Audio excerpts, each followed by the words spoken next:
What were your impressions when you landed in Addis Ababa?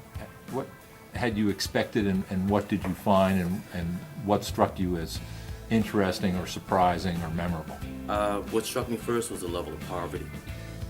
As I was flying in, there was so much green that anything could grow.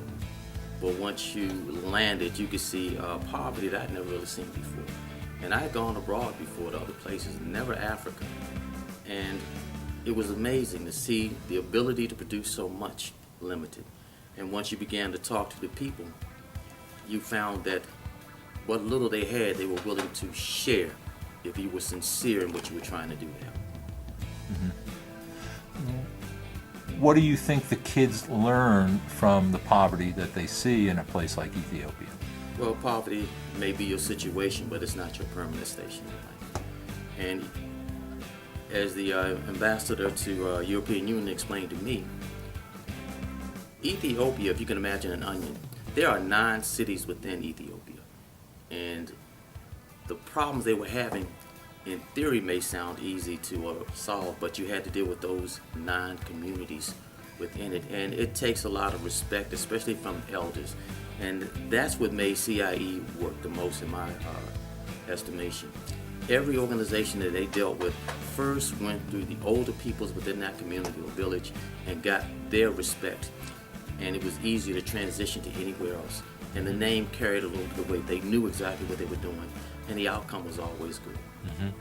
Tell me about your first meeting with Hugh Riddleberger.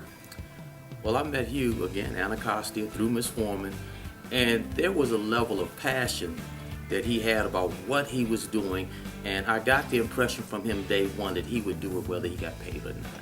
And at that particular time, there weren't very many people who were willing to make that kind of sacrifice, and especially bring in a group of students to give them a certain level of commitment exposure that they would have never gotten. You said you thought it was important that kids from a variety of different schools, including public schools, charter schools, private schools, were working together on this project. Why did you think that? Because private schools have the notion that they're better, that they're more versed, they're more exposed, and that's not necessarily the case. And once you pull those 3 entities together, they began to find out they had more in common than they had in difference.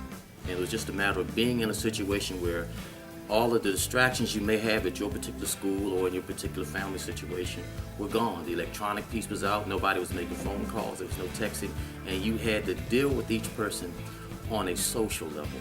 And you had to become dependent on each person based on what you were doing that day. So we were getting up early, everybody was preparing their own meals, and that made them a little bit stronger as far as a unit and what was to come over that almost a month period.